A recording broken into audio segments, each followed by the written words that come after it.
Right, anything to do, or should we just get on? Just get on. Get it done and get out of here. Sick of this. Get back to my miserable existence. Cool. All right, let's go.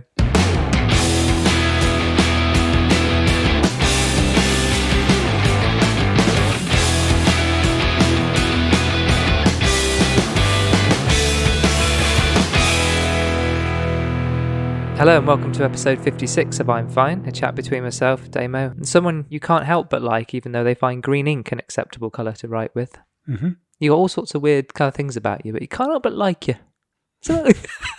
Despite the ink problem. Yeah, well, on the other list. It's a chat around the subjects of health, wealth, well-being, fitness, science, history, maths, geography, home economics, PE. Hold on a minute. Latin and woodwork. Yeah, we've got everything, haven't we? The whole curriculum. My woodwork report was, I know you hate being interrupted now, that's why I'm doing it. My woodwork report was the most futuristic of my school reports. So when I'm at 12, it went, Mark is making good progress with his joints. Right, that could mean anything, couldn't it? Yeah, but that was for every year. That's what I got. Oh, the same thing? Yeah. All right. I didn't complete one joint. Just passed it round. To the left-hand side.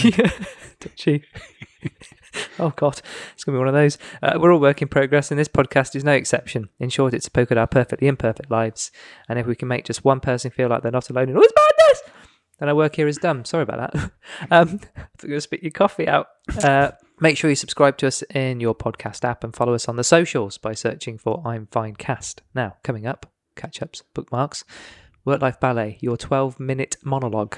I mean, I don't want to build it up too much. Okay, should we not build it up too much at all? Because you've had a busy week. Let's just see what happens when we get there. Not that it was never going to be a 12-minute. Oh, here we go. Well, it's going to be. It was always. You said it was going to be 13. In Brain Food, there's much on social, but it's really down to us controlling the input. I think I'll come to that in a minute. You're looking at me like, what? I'm looking at you askance. What? Askance. Askance. I'm looking at you askance. There's another word. It's word of the week. We've got some life hacks. I think they're bailing, but we haven't had any feedback on life hacks. No. I'm assuming silence is golden. Yeah, on that. What do you think? Yeah, I guess everyone's going to the loo before they get in their car. Have you followed that at all since I said it? I think it's part of being an adult, isn't it? That you know when to go to the toilet. Not knowing when you go, but you don't always know when you want to go. That's or know when you're going to want to go. Mm-hmm. There's a difference, isn't there? Mm. It's about thinking ahead, isn't it? Planning. Yeah, the 5 Ps of... the 5 Ps of... Oh, the 6 Ps, was it? 6 Ps, yeah. It's your edginess. You just like to need the toilet. I bet it probably, there's some jeopardy in that, How long isn't can there? you go? What's your pee best, personal best. Yeah. You gamify yourself, don't you? Yeah. Okay, before I piss myself. You're looking well again, Mark, today. Good. You all right? Yeah. Yep. Yeah, not bad, thanks. Good. I don't know, it feels like it feels like there's something... Missing? There's only ever been 2 of us. Yeah, yeah, I know. I feel like we've kind of got something to talk about, and we haven't yet. Well, we need some subjects. We haven't had much communicado. There's not much been going on in the world, is there? No. Well, you've not. You're up to your... Well, as Aunt Middleton, Middleton would say, you're only up to your waist, aren't you? Because of health and safety. Yeah, I can't go up to my shoulders. No. It's dangerous. Mm. And I just feel there's something we haven't... I don't know. We haven't texted each other at all this week, really, have we? No cat gif. No, nothing. No taking the piss out of our mates. No, I did say that thing this morning about Meghan. Yeah. That's quite amusing. But they misspelled her surname, so that turned me off that particular. Oh, for God's sake. Grammar's important. Ask Get the idea. Ask Grandpa. Huh? I don't know. Is this a new section for your pedantry? Ask Grandpa. No, but it was... I said grammar... That's the old wise man. I said grammar's important. Ask Grandpa. As in grammar and Grandpa. Yeah, Grandpa. It's not funny. It was just... No. Well, no. No. The fact it isn't funny was funny. Mm. I want to kick off with Nina Fedorski's tip about Kinsugi. Okay. Because she looked at Wabi Sabi and then she found out about Kinsugi. It's also known as Kinsukuri. I had a go at that, didn't I? Golden repair. It's the Japanese art of repairing broken pottery by mending the areas of breakage with lacquer, dusted or mixed with powder, gold, silver or platinum. A method similar to the Meiki technique. As a philosophy, it treats breakage and repair as part of the history of an object rather than something to disguise. So it's the Wabi Sabi. It's celebrating the imperfect. Celebrating, yeah. Yeah, do you know when you're on the Antiques Roadshow, they've got Dirty Great, cracking. Oh, if it didn't have that, it'd be worth 20 grand now. It's only worth 20p. Yeah. You should just go, it's Kinsugi, shouldn't you?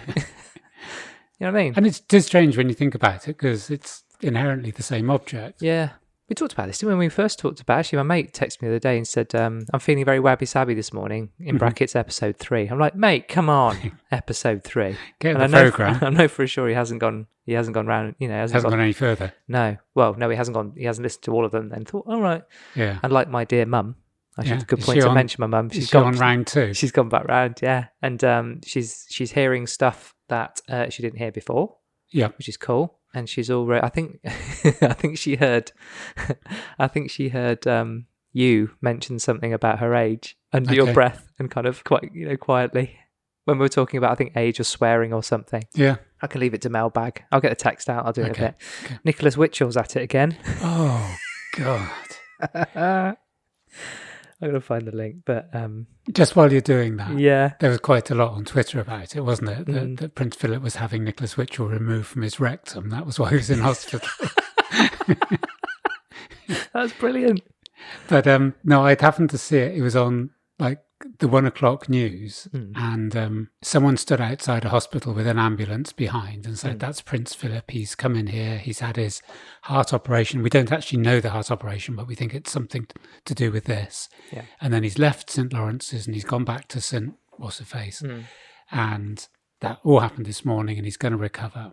Then they went back to the studio, and Nicholas Witchell was there, with his I hate Yanks t-shirt. Yeah. And they said, "Nicholas, how do you think Prince Philip will be feeling?" And he was about to go into 5 days of mourning. "Prince Philip has had a heart operation. He left St. Lawrence's at 11:21.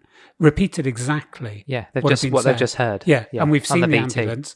Was he dressed in like black tie and black suit? Did he have a little tear? Maybe he should get a little tear tattooed on his eye. Or does that mean something else? I don't know. When people have tattoos of tears, boo-hoo. Yeah. Yeah, maybe you should get one. But he was being discussed in Top Flight Time Machine podcast. Yeah. And they were saying, is this the right word? An anathema? Oh, I don't know. There's 2 to look up now. I think it's a word. So it's what an anathema he is. Something or someone that one vehemently dislikes. Yeah, I think that fits the bill. Formal curse by a pope or a council of the church excommunicating a person or denouncing a doctrine. I think it's probably the first one. Yeah. They don't like him much. No, they don't like him. But what they were saying is that that the BBC have a royal correspondent is slightly ridiculous, because they don't have a correspondent. They might have one for a general, economics or health or world affairs, but to be a correspondent for one family. Yeah, they don't have a Kardashian correspondent, do they? But his brief must be to support the royal family. He's the royal correspondent. It couldn't be, I've got I've got some dodgy footage of the Queen. You see what I mean? Yeah. His role there is to be PR on the BBC. He won't have. He won't have. I tried to look up his kind of job description and I couldn't find it, but I found some on impartiality in a minute, which I'll read out. But just before you do that, I was going to play the. Just before you play that, did I send you the video of Prince Charles calling him a horrible little man? Yeah. That was cool, wasn't it? Yeah, it's from a while ago, wasn't it? Because the kids were really young. But he just went, pure. I despise that man. I really do. That's good. Thanks. I've got more. I'll tell you, I've got a big bag of impressions down here. Do Prince Charles as well. Right. Difficult timing. We are a matter of days away from the full broadcast of the interview in the US. Yes, not great for somebody with a heart condition, is it really? I think it's fair to say that the palace must be feeling baffled and, frankly, bemused by all of this. What are the falsehoods that Meghan alleges the firm has been perpetuating?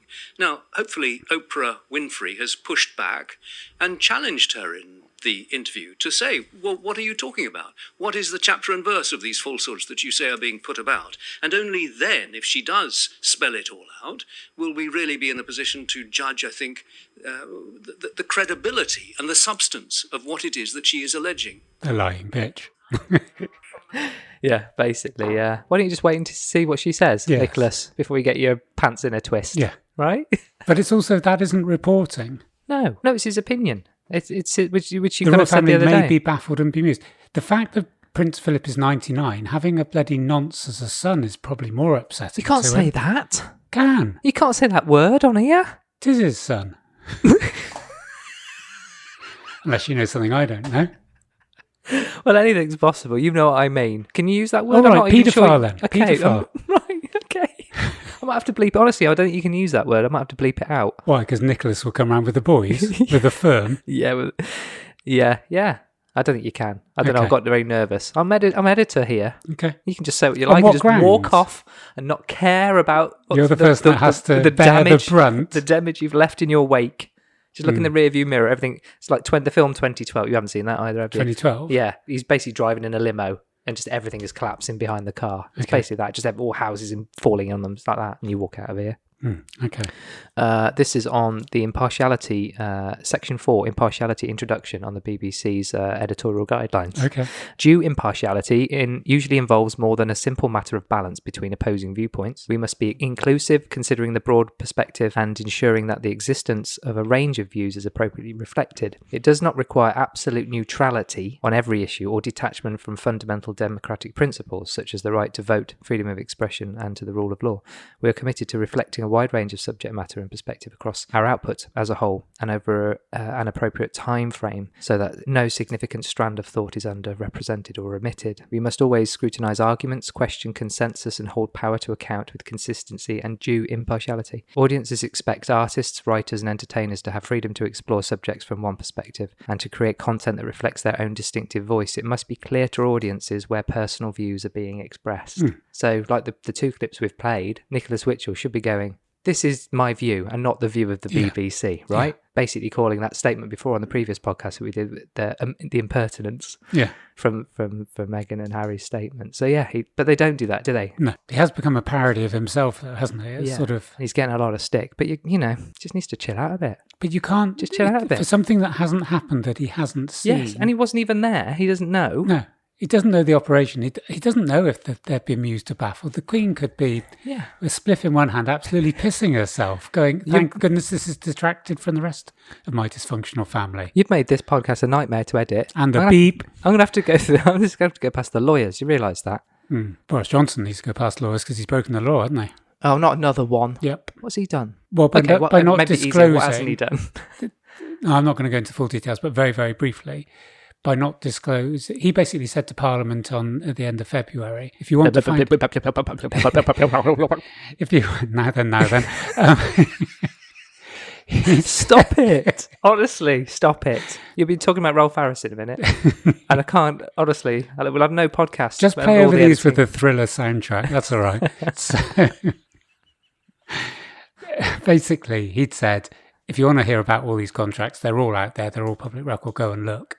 Then they put a freedom of information out, and there's 100 contracts that haven't been divulged. And it does say in the ministerial code or blah, blah, blah. Yeah. You basically lie to Parliament. But it's fine. You can do that, right? Yeah. He's gone up 4 points in the opinion polls. This country is off its fucking head.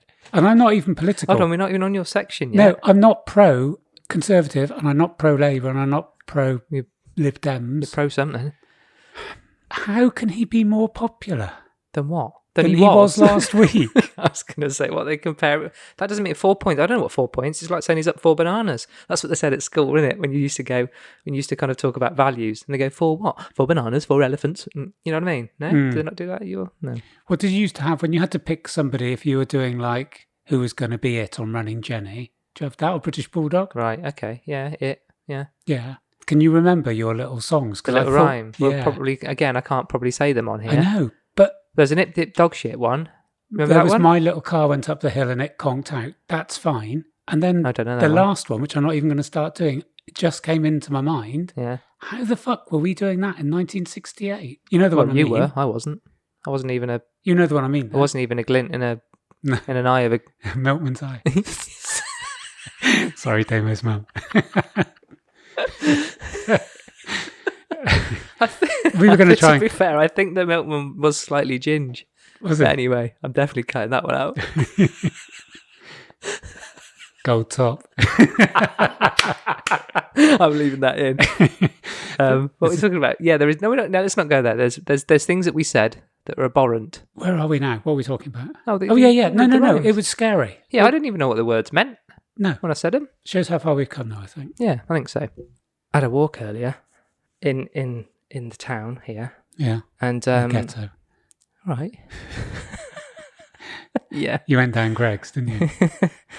Yeah. Oh. No, I didn't. No. Just went for a walk around the block. And there's those scooters. Yeah. Seen them? Proliferation of them in... Oh, Yeah. sorry. Beep.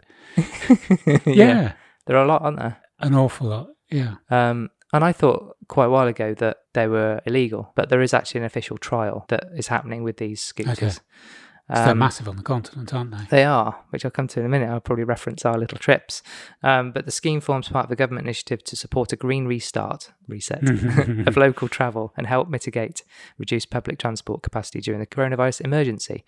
It is being led locally by the West of England Combined Authority, WECA, which has signed a deal with e-scooter provider VoIP Technology Europe, which is the fastest growing micro-mobility operator. And since launch back in 2020, there have been over 100,000 rides taken and over 246,000 kilometres travelled in this area. But it's mostly 15-year-old lads. Yeah, but you need to be 18 and have a driving licence to use it. But I saw No, it's mostly 15-year-old lads. I know. I saw one earlier whizzing past it, and they don't look restricted. They are rapid. Yeah. So But, you need no insurance then? Well, So this is to help cut the reliance on empty buses. yeah, well, this Which is are running anyway. This is the thing I don't really quite get. Mm. I was thinking about this like UK and risk. We were talking about risk the other day, but I was kind of starting to think about risk and the country as a whole. Yeah. So the irony for me here is that the pandemic has had quite a substantial impact on things. And the UK has been way behind Europe in terms of attitudes to risk for these kind of vehicles, whatever you want to call them. So the scooters have been across major cities for years, haven't they? Yeah. We've seen them because on our tours that we go on, Yeah. and we've been, away 4 times in the last 5 or 6 years, maybe. Yeah, I missed one of them, but yeah. I was the best one, that was. It was really good. We always talk about that one. Oh. Lads. So take segways, for example. Yeah. I mean, our group, I think we're incapable of going away without going on a segway, to be quite honest. But they are mint, aren't they? They're good I've fun. never been on one. Oh, that was...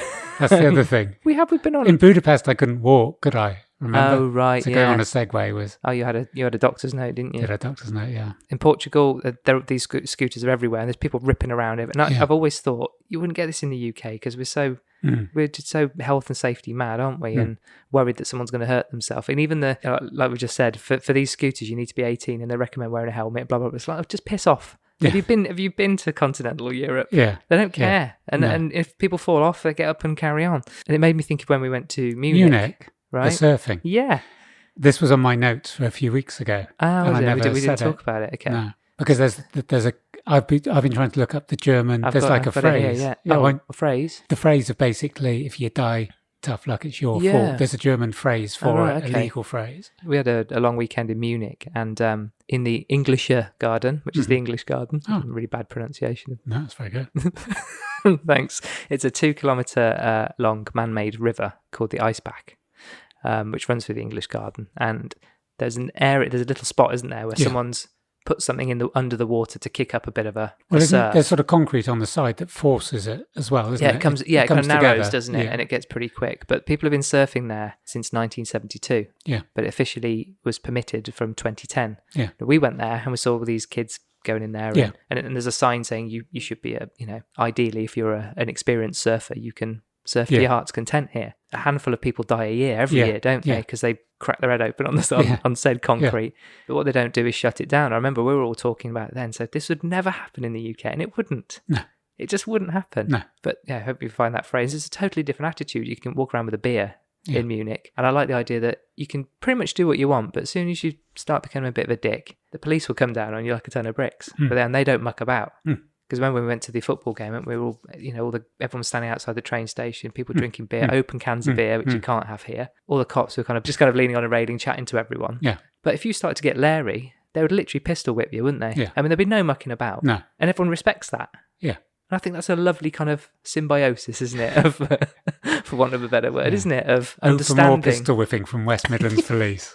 Yeah, but why have law if nobody respects it? But there's that give and take. You can go and enjoy it. There's nothing wrong with that. But you start to kind of piss other people off. You know what I mean? Just become a bit of a knot. Just be antisocial. But going back and to- we'll take this away from you. I think that. Yeah, but going back to the No, but surfing. we're not taking away from everybody, which is what we do here. Because if they had that surfing thing here and someone fell off and cracked their head open and died, they'd shut it down. So then they'd take the ball home, wouldn't Yeah. they? Your Yeah. local authorities are just go and ruin it for everyone. But over Yeah. there, they go, no, stop being a dick. But just because you're being a dick doesn't mean we're going to ruin everybody else's fun. Yeah. And I really love that attitude. And I don't think we've got that here. But Don't we have the opposite? That Insta story I said the other day, that if they wanted to save lives, cigarettes would be £50 a packet. Yeah. The rank hypocrisy of a government that says we're doing everything we can to save lives, i.e. with COVID-19, and I'm going to allude to this later, the obesity problem, which hasn't been targeted by this government and hasn't been stopped or hasn't even been slowed down in its tracks. And that was one of our earlier pods. I don't quite hear what happened to their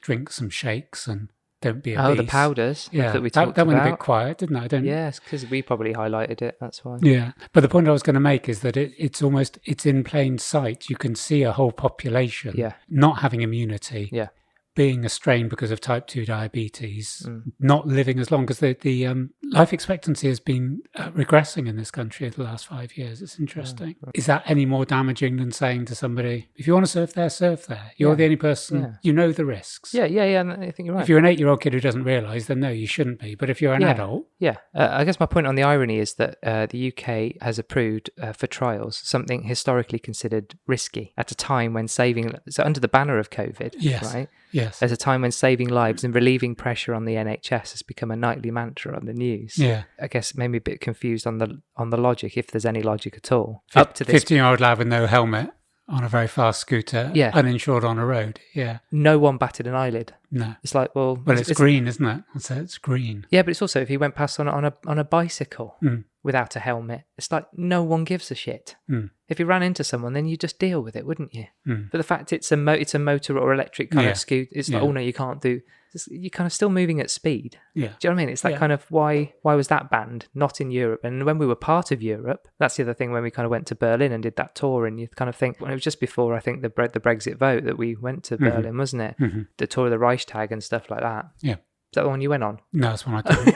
That was the really good one. The good one, yeah.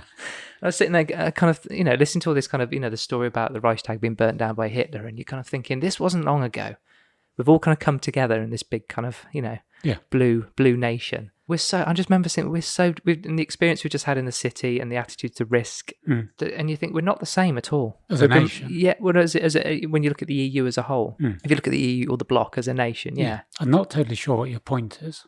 My point is that not very far away, so France, Germany, which isn't very far away from here, and we used to be part of the bloc, right? We were all very different. And everyone's talking about, Brussels writes the laws and we have to live by them. It's like, well, if that's the case, why can you surf in Munich and walk around with an open can of alcohol and generally have a good time? And here you can't do any of that. Yeah. We're not the same. No. We're not going by the same rules. They're not dictating to us. That's what I could never understand. It's like we're like one nation. We're not one nation. We're a collective of, which you could argue you're still, you get the benefits of being a collective, but you can have your individual identities. Brilliant. I'm all for that. Yeah. But there's that element of we're all the same, and we're not. Culturally, we're massively different. Attitudes to risk, attitudes to religion, to kind of tolerance, to behaviour. Actually, name it. We're just so different.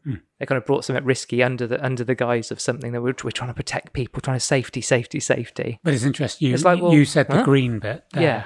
I don't think a group of teenagers being on a scooter is going to... No, a bike is greener. A skateboard is greener. Yeah. Walking? You haven't needed fossil fuels to kind of get the electricity to pump into this thing anyway. So it's like, the whole thing is just doesn't make any sense to me. Yeah. It's almost a non-issue. We're making it, we're doing a trial. Just do it. Yeah. You know what I mean? Don't put it under a heading. Yeah.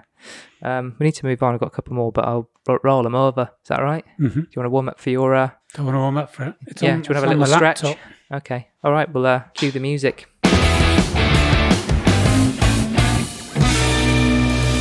Work-life ballet. So we did talk about having you having a little, I wouldn't say a rant.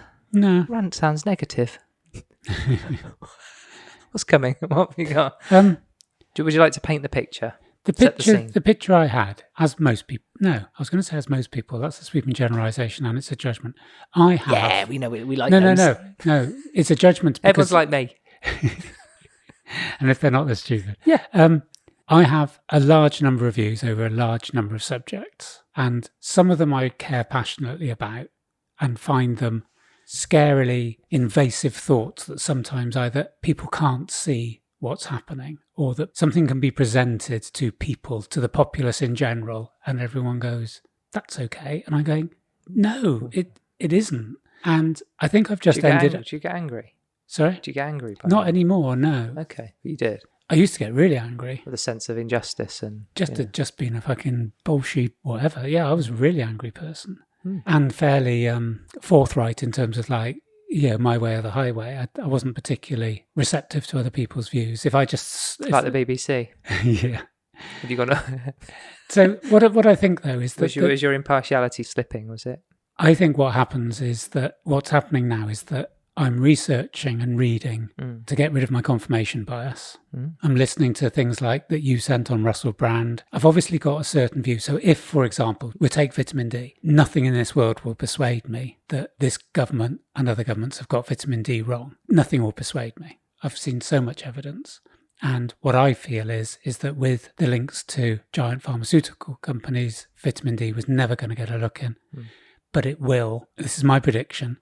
At the end of the summer, early autumn, something will come out from the government because they've actually funded a £2.6 million test into the efficacy of vitamin D in terms of COVID, which has kept very quiet, actually. My view is that towards the end of the summer, autumn time, there's going to be a sort of bit of a press release going, we've had this trial and it isn't the be all and end all, but you're having your vaccines and it won't hurt to have a bit of vitamin D, and we're going to up the amount you should have because we're saying 400 IUs. We're going to up it to 1,000 and blah, blah, blah, blah, blah, and keep getting it in the sunlight. And what's going to happen is that they're going to get it in like, the vaccines have saved you all. A little bit of vitamin D isn't going to hurt. And therefore, when we come to next winter, the vitamin D will end up being something that through the back door will support the vaccine. Because one of the things that's interesting that came out today on the Pfizer vaccine was that side effects are 3 times. This was in the Telegraph, I think. Side effects on the Pfizer vaccine are 3 times for people that have already had COVID. 3 times more side effects have been reported because they have something called the yellow card where you report side effects for the vaccine. So anyway, back to my original point is that I just felt the whole world was like moving at such a pace, it was almost impossible to keep on. And I had a feeling that what was happening was that people were just going, well, what can you do? And those people who were trying to do something or put forward anything that wasn't either mainstream media or government are always the ones that have anti put in front of them. I'm not anti-vax, but I have concern about the vaccine.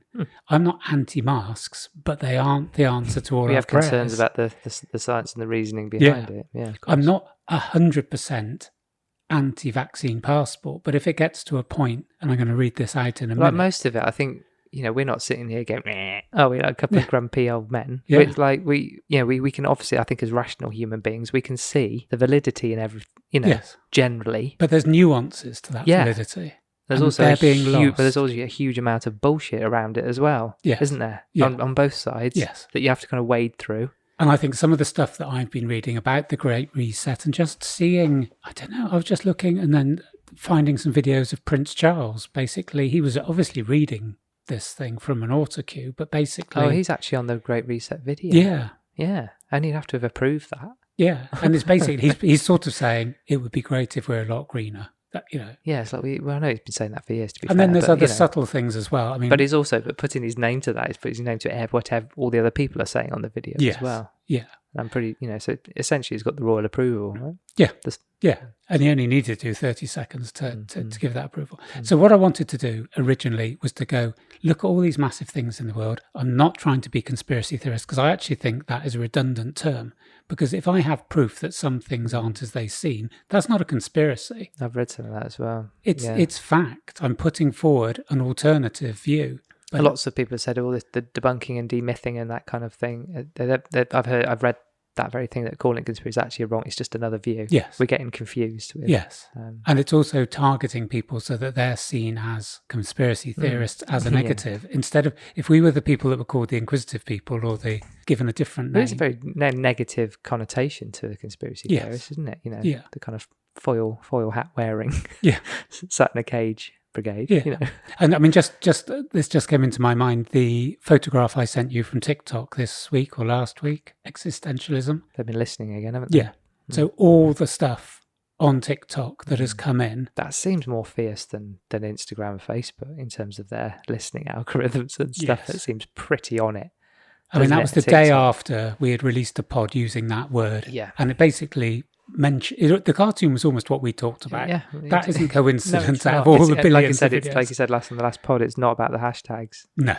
It's literally about what you've been saying. Yeah. So I think it might be an interesting experiment, actually, to put a few things in this Oh, yeah. from time to time and see what does get See picked what up. So comes up. let's see what we can do. Like red and white socks.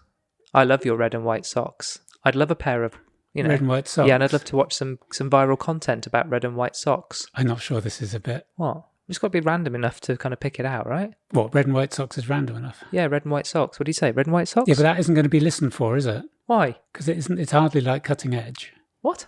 It isn't just the Existentialism words. isn't cutting edge, is it? Anyway, Do you know what I mean? right. Shall I start? Yeah, in your red and white socks. So, when I mentioned in the last pod that I wanted to do a 12-minute monologue, I had visions of deep and insightful political discourse. I've been reading The Great Reset, and I thought I'd be able to offer a view that may be of use or interest to others. I've also been watching a number of Russell Brand's YouTube videos after your recommendation. Again, he's Clever fella, isn't he? he's fitting into my Ricky Gervais and all the others who, from plonker to philosopher. Is that the name of your new book? Yeah, I'm back again. Brilliant. And that they've proved to be a great resource in terms of balanced yet concise and brief presentation. And he actually said that in the last one. He said, I'm not here with an agenda. I'm just here to discuss it. Because someone had Just written read to him that. and said, Yeah. why are you talking? He said, like, literally, I don't even know what I believe. I'm just telling you what it is. So the more I've buried down this particular rabbit hole, the more I think it perhaps warrants a fuller and more detailed discussion between us both, and for both of us to read this book, to maybe give it the amount of time and discussion that it deserves. So instead of a raging vitriol of conspiracy theory and dramatic catastrophization, You and your fucking long words. no, the reason I'm doing this is that I do this on the course. I catastrophize. Yeah. So Well, it's easy for you to say. dramatic, catastrophizing. So I just wanted to raise a short rhetorical question, a section of things that don't make sense to me and lead me to the same premise that I was arriving at in terms of the Great Set, that our lives are being dictated by a narrow range of powerful players to the extent that everything is being conflated into a homogenized takeaway. So this is my analogy. Like our food, our sources of information are increasingly processed, manufactured, and developed for mass consumption. We are fed a diet of dopamine-inducing tidbits that merely serve to satisfy our neural demands for the briefest period so that we can be hungry for the next scrap from the mainstream media menu. My mouth is watering. Amen. So, Was that it? no. Okay. If it was, that'd be absolutely brilliant. So I want to start, and this is in a demonstrably self-satisfying retrospective way, because I was making that point that we have alluded to an awful lot of stuff that has come true. It is self-satisfying. There are things we've said 2-3 weeks, 2-3 months later have come back and people have gone, governments or whatever have said this would be a good idea. Yeah. Anyway, so I want to look at those things which we'd mentioned or questioned or predicted, and to ask a simple question. I don't want to be triumphant, but to question the process by which our society, and I imagine most of the more affluent societies, are run. So what I'm questioning on this is nothing to do with conspiracy theories, nothing to do with right or wrong. It's just to ask some questions of intelligent human beings and go, does this make sense? Or have our views been so contorted that we already have the answer? So if I make a simple statement, does the answer already happen before we think about it? So I'll do the statements and you'll see what I mean. Okay. So masks. Masks protect. That's the first statement. I believe that masks offer some sort of protection. Yeah. That's what I would say. There's nuances around that, Yeah. but I think there would also be a number of people who would go, of course they fucking protect, like, why even ask the question? Yeah, There's not even a debate to be had, and 2 masks are better. So the next thing is science proves this. You must wear masks. So these are all the things that are being passed out. Even after a vaccine, keep wearing masks. Okay, so those are just mantras. These are Orwellian mantras. This is what Big Brother is telling us. Yeah. Some of those have counter arguments, and some of them would say they're not as good as we think. But generally, those are sort of self-fulfilling prophecies in this world. Mask protects. Science proves this. You must wear masks. Even after a vaccine, keep wearing masks. All those things have been put out. And most people are conforming to that. If there was anarchy and no one wore masks because they didn't believe it, then that would be a different matter. So here's a couple of other statements. When you've finished with your masks, just chuck them away. You can wear your mask as long as you like. And despite their importance, we as a government won't send any out to you or give you any advice on which masks are best. Yeah. Okay? Mm. So That's a fair statement, yeah. So this government has not said, wear your blue mask for 1 week maximum and then put it in a container, wrap it in a, and if they Or have, set it's fire to buried it. down on gov.uk. Yeah. But these masks have been covering our faces. So if they're full of stuff, they're going to be full of stuff. Oh, yeah. Toxic, horrible Yeah, things. they're littered all everywhere. all that virus over it. Yeah. And then how long do you wear them from? So I've spoken to someone in the National Health who said they change their masks 2 or 3 times a day. This isn't someone in ICU. This is somebody just saying, in my day-to-day, we wear 2 or 3 masks a day. I think my mask puts itself on automatically. Yeah. Don't even have to, just climbs up my arm and goes on my face. It's so rank.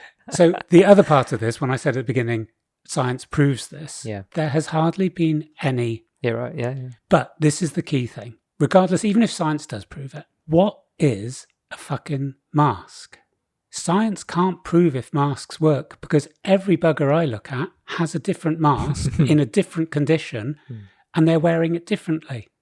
So you cannot, if you cannot say whether vitamin D works, you cannot say what a mask is. Yeah. Because there's 4 billion masks have been issued.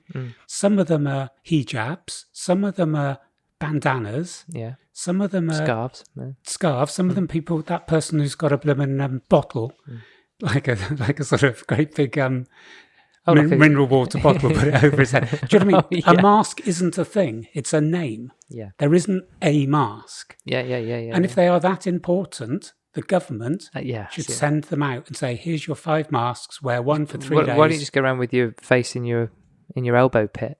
Yeah. You're masking your face, aren't you? Yeah. So Point. why I'm saying this, there was a documentary on recently about the Second World War and the risk of the bombings in London. Oh, yeah. And the British government gave out 38 million gas masks. Every single person got a gas mask. So this is going back 80 years. Yeah. And they were able to get a very complicated piece of equipment out. And there's a war on. Yeah. No gas masks were ever worn in the Second World War. That's by the by. But the important thing was that the authorities said you have to take your gas mask with you. And what they found was on the 6th of September 1939, 70% of the men carried masks. By the 30th of October, the figures were 58%, and by 9th of November, a mere 24%. Right. And I just think this has a sort of parallel with today. I think you're right. The government have said, you must wear this. People have gone, fine, that will save me. Then they can't see the need for it, and people are waning. But that isn't happening now. What you mean, people aren't? That's not waning. Yes, It's it isn't It's waning. probably going the other way. You mean? Yes, and people will now criticise other people, and that the mask thing is now after a vaccine, you will still wear your mask. But I guess what didn't happen then is that there wasn't any chemical attack. I guess that was the fear of chemical attack, wasn't it? Or just explosions, smoke and that kind of thing, right? I guess some people put them on if they were caught in a blast or whatever, right? Yeah. But there wasn't a thing that everyone was susceptible to or exposed to at any given time, right? Like there is now. Yes. Being the slight difference. It's not apples with apples, but I know the kind of point you're I getting at. I know the two things aren't parallel. But also, if they didn't wear a mask then, it wasn't a statement of their belief system, whether they believed, do you know what I mean? Because there wasn't that need for everyone to either wear one or not. Yeah. It was just in case an incident happened where they had to wear one. But what I'm but if something was happening all the time, or there was always a risk of a chemical attack, or there was something in the air, and then people decided to or not, then that would, by not wearing them, they are visibly not conforming. Yeah. But the point, which is what we're having now, which is the psyche of people conforming to the rules, or not conforming to the rules, but in a visual way. Right. So this is the point I'm making. And I accept the comparison is with No. But I think it's interesting. But I'll tell you why I've done that, because I accept that it isn't a proper comparison. No, you weren't saying it for a like for like, but there's two things that came out of this. is that obviously for the Second World War, all sorts of emergency measures were taken by the government, and the issuing of the gas masks was one of them. Loads of people were lined up. You actually measured for your gas masks, which I hadn't. It's a big. That's not a big operation. And I'm sort of thinking, well, if they could do that in 1939, they could have got 24 masks out to every member of this. They got our census forms out. Why not put 20 masks in with that? I get proportionally, or relatively, the budget was a lot smaller as well. Yes. Right. Yeah, and they're complicated things, gas masks. Yeah. The irony why I'm mentioning that as well is because of the haste with which they were made. The parts which were supposed to intercept gas were inadvertently left out. So governments are ever thus. Oh, right. They would have been useless. They would have been useless, which is the sort of irony of the whole thing. Right. Okay. The point I'm making is around threat. Within 3 months, it had gone from 3/4 of the people carrying their gas masks, as they told, to 1/4 because they couldn't see the threat as being real. Yeah. The point I'm making now is as the threat goes away, I believe that masks will still be an integral part of our civilization because of something that I said to you right at the beginning of the podcasts. If there are any other diseases that can be spread in the same way, you cannot now justify not wearing masks. Because if seasonal flu comes back, and it's not, I know flu's disappeared, but if flu, it will be back if flu's back or a new strain, if SARS-CoV-2 disappears, then something else will take its place. Rhinovirus will be back, for example. So what you've got to say to yourself is if flu kills, 20,000 people in a winter, you've still got to wear masks. Yeah, people will be putting their hands up going, are these acceptable deaths? Yeah.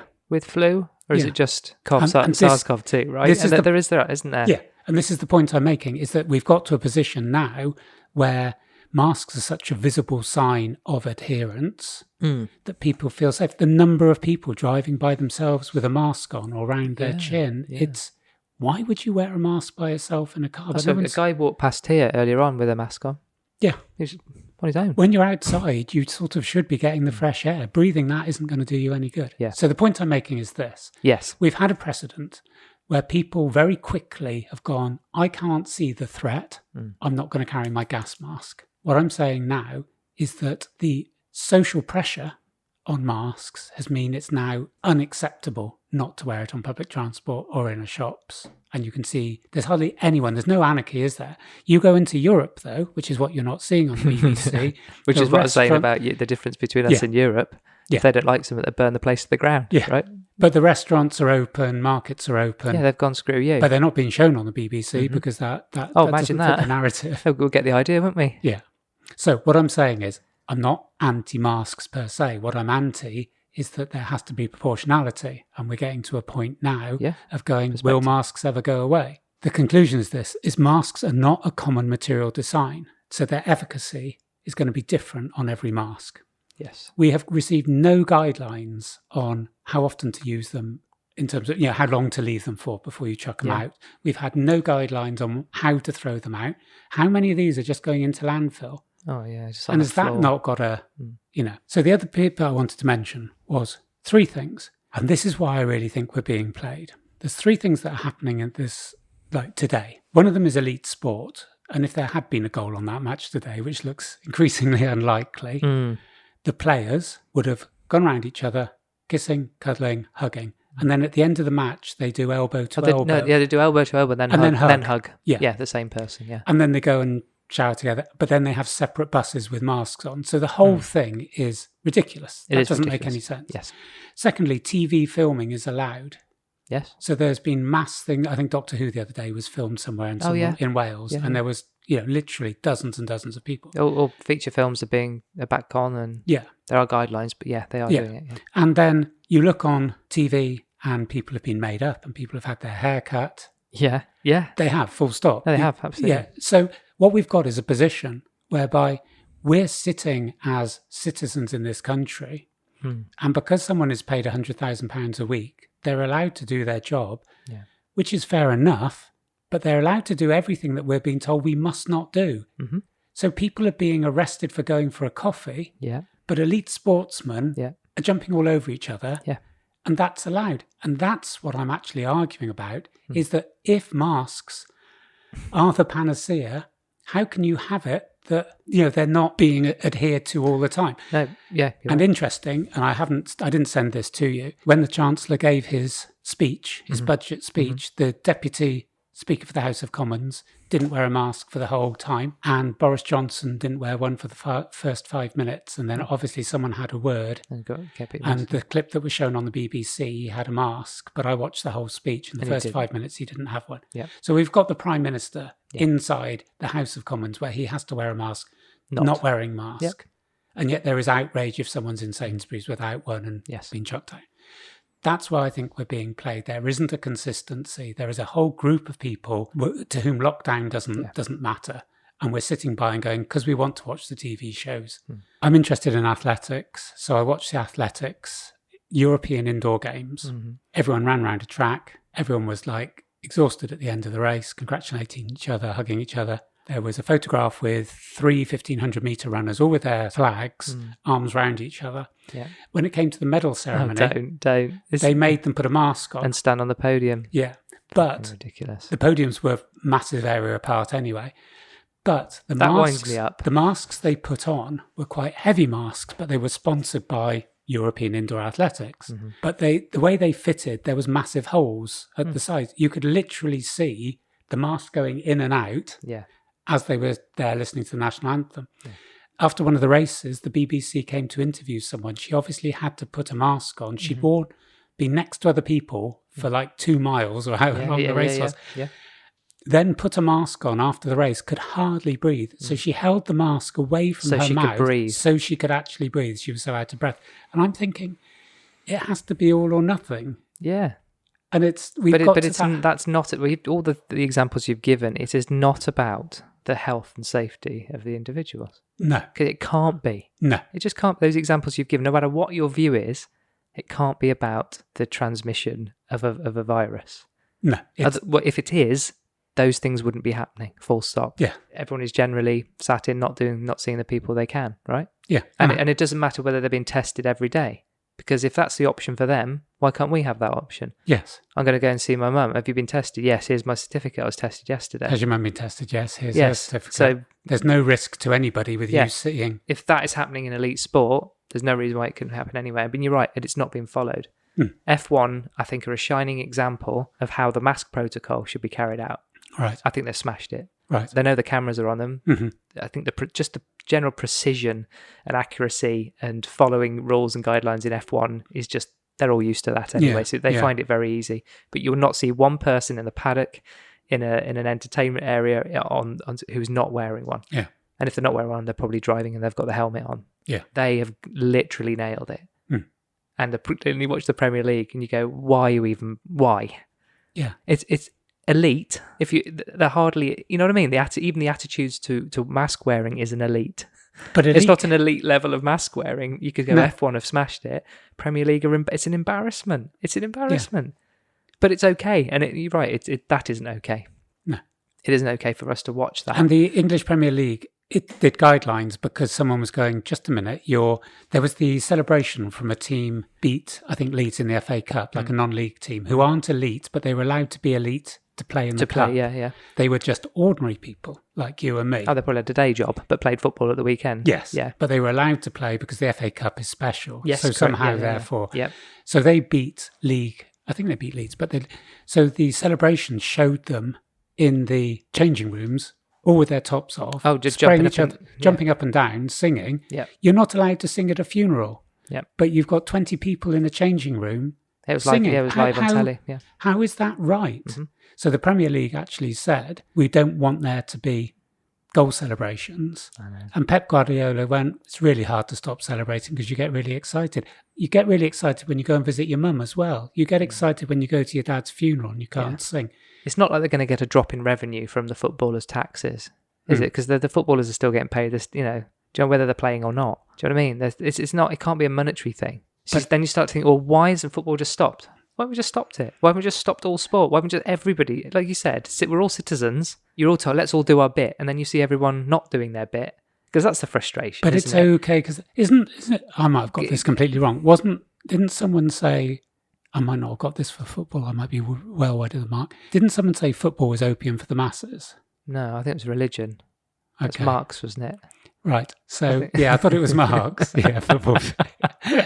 Religion is the opium of the people. Yeah. Well, okay. So elite sport is now But open to people that's- because you can that's not a sit million in. miles away. You can sit Football in is a on religion, isn't furlough, it? being paid 80%, Yeah. and watch it on your Skybox, ordering from Amazon. Yeah, there you go. So this is why Johnson's ratings are going higher. Yeah. Lots of people watching the football on the telly.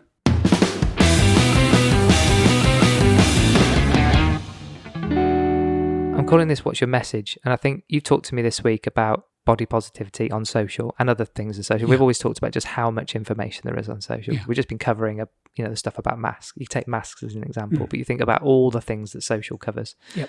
All the experts that are out there. I'm doing the quotes. Yeah. I guess I was asking is it all too much? And I kind of was just thinking about the constant overload. And of course, we've touched on this before where we are absolutely in control of how much input we have on how much information we receive. Yes. Sometimes we feel totally overwhelmed by it. But still our choice. Yeah, we often feel it's relentless. It's relentless. Yeah. We can turn it off. Yes. Yes. And we're back to the dopamine compulsion loop stuff. Yes. But Yeah. And I'm have a little look happy into to that. use the Amelia one for her thing on aesthetics. yeah, Because you alluded to it, you put it up, didn't you? So I reposted Amelia's post on Insta yes. about body positivity. Yes. I didn't make any comment on that.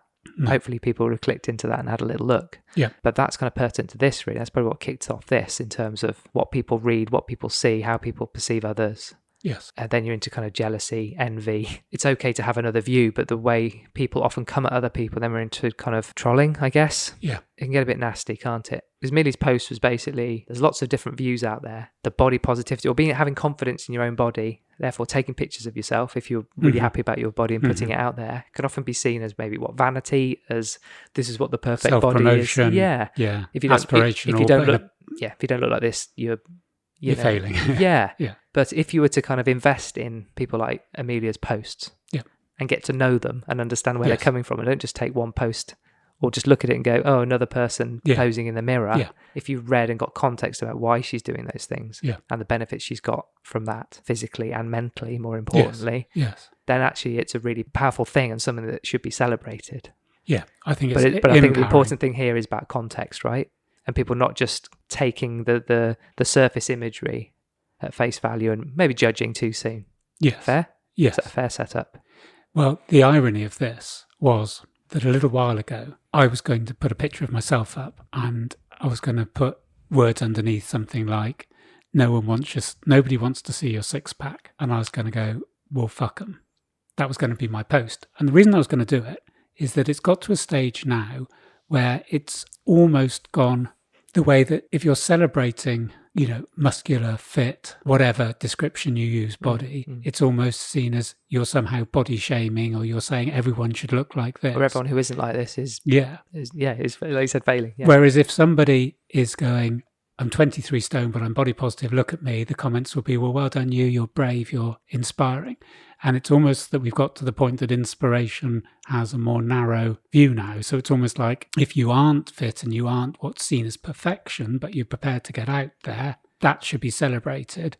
If you've gone to this sort of stereotypical view of an athletic person, you're being a bit up yourself and, put it away a bit. Yeah. So I didn't do the thing on my six pack because I couldn't be asked.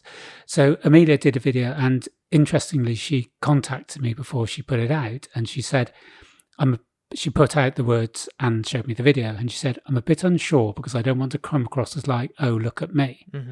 And she wasn't. Her words don't say, oh, look at me. But the context of this, as you said, not only was it physical fitness, it has been massive to her, she says in the post, in terms of mental fitness. Yeah.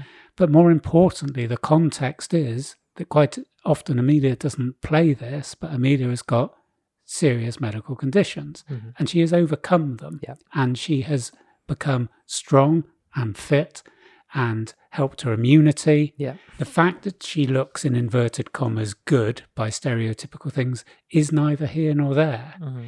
And one of the things I said to her when I texted her back is I said, if you were a marathon runner, you would post a picture of you running through the finishing line or you having a medal around your neck, and nobody would question that. Yeah.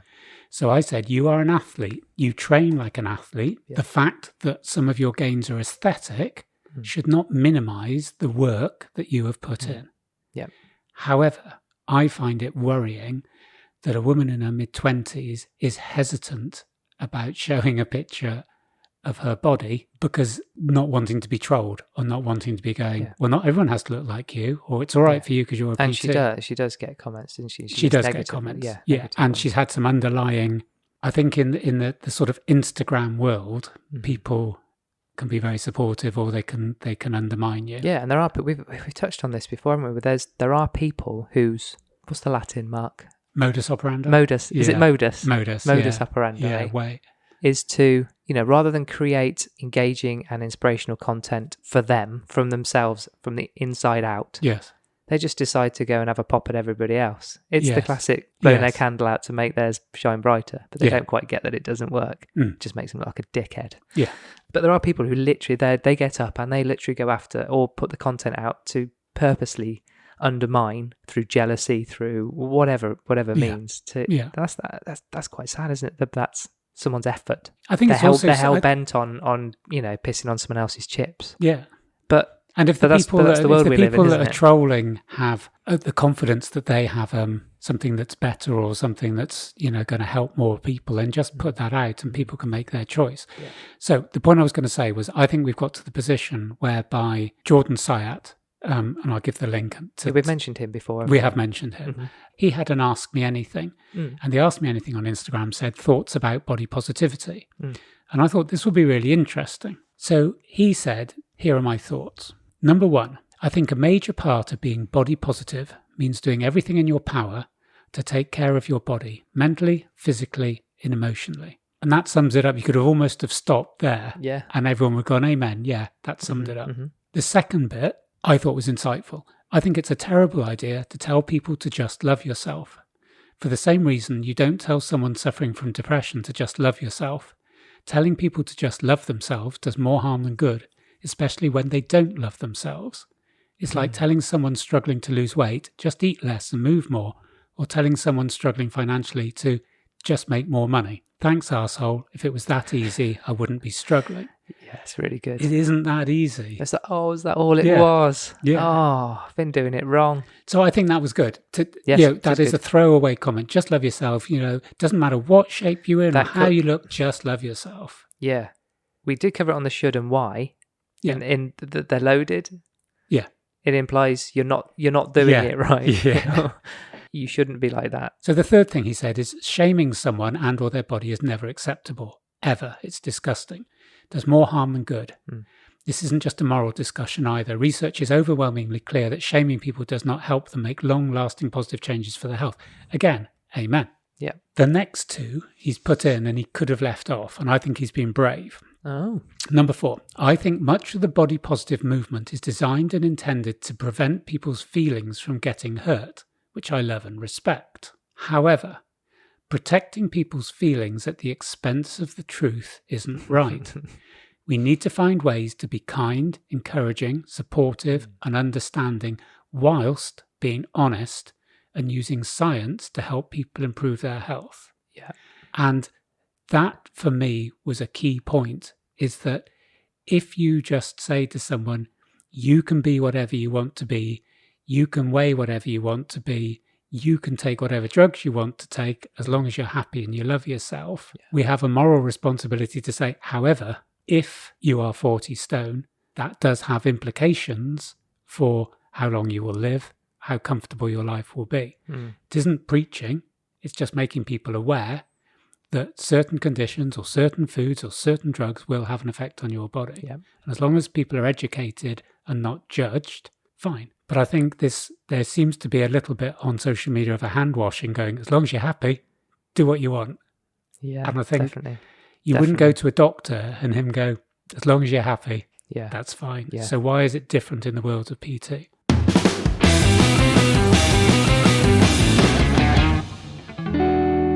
Life hacks. I've got 3 life hacks for you, Mark. Okay.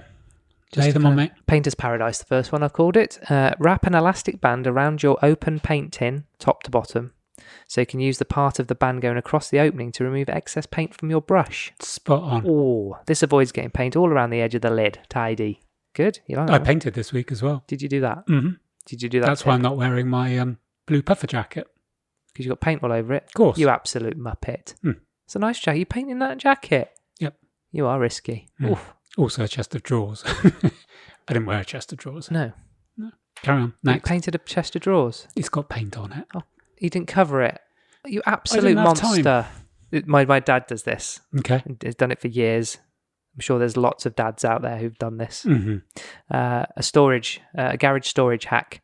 Reuse a screw top jar for storage by screwing the lid to the underside of a cabinet. Yeah, my dad did that, my granddad. Ask the owner of the cabinet first before you go screwing holes in things, just, the bill payer's permission, Then you can put all your knickknacks in the jar, screw it back up into the newly affixed lid, and you also get the added bonus of seeing the contents if it's a glass jar. I mean, beautiful, right? Yeah. I might not be as mad as you all think I am. You know, my first set of life hacks, I mean, how can you forget them because they were so genius? When I said about putting the fuel in the car and I say a little thing to myself out loud and you looked at me like, what on earth? I also meant to come back and say, in this days of austerity, when you're going, well, I have my petrol car and my diesel vehicle. Oh, yeah. Yeah. Well, most people don't have. Oh, give it a... No, they don't. Come on. We don't all mix in your circles. Multi-vehicle. You should be on a bloody scooter saving the world. I haven't used my diesel van for about 7 months. Right. All right? So saying it out loud. Mm-hmm. There's lots of stuff on this. Yeah. If you put something down temporarily, say out loud, I put my phone on the dresser. Yeah. This engages more areas of the brain, particularly the language centres. It creates a richer memory and makes it less likely you forget where you've put it. Good, right? But it's exactly what I was saying. If you kind of do a little saying to yourself, it's gonna... 3 good ones. Thanks. So I'm not going to, because I know time's running on. It is, yeah. And I know my homework was to allude to this morning's Jeannie. So we'll save that for the next one because she's come up with some killers, not fillers. I've got a tiny little mailbags from it. I was talking about my mum at the beginning. Mm-hmm. This is the text you sent me because it's relevant to you. It's relevant. It's got your name in it. Yeah. It said, morning, decided to revisit I'm Fine from the beginning. Yeah. What a legend, right? Yeah. Glad I have. Episode 7, when you were talking about bad language and me listening, something was said about Anglo-Saxon words, and Mark said that I was old, so that was okay. Cheeky bugger. I didn't mean she's Anglo-Saxon. Is that what she's alluding Yeah, to? I think it is, yeah. Missed it the first time round. So there, she kind of missed your insults. Yeah. So yeah, she's got the benefit of that. I think on about 11, it's when I say I've been taking her out. She might have missed that first time. Yeah, I'm probably going to get a text about that now. Yeah. Anglo-Saxons are like Having a that. curry with my mum, wasn't it? Yeah. That's it for this episode. Well done for getting this far and thanks for listening. Give us a follow on Instagram and Twitter at I'mFinecast and send your feedback and ideas to imfinecast@gmail.com. Don't forget to give us a 5-star review on Apple Podcasts and tell a friend or two. In the next episode, retro sweets and crystal balls. Mm-hmm. Have you got your retro sweets research? Well, retro sweets Well, is no. going to, no. The retro sweets is going to be basically a shoot off. It's me v thee on retro sweets. Oh, that sounds fun. Yeah. Okay. Well, we'll see you in the next episode. Yeah. Bye. Bye.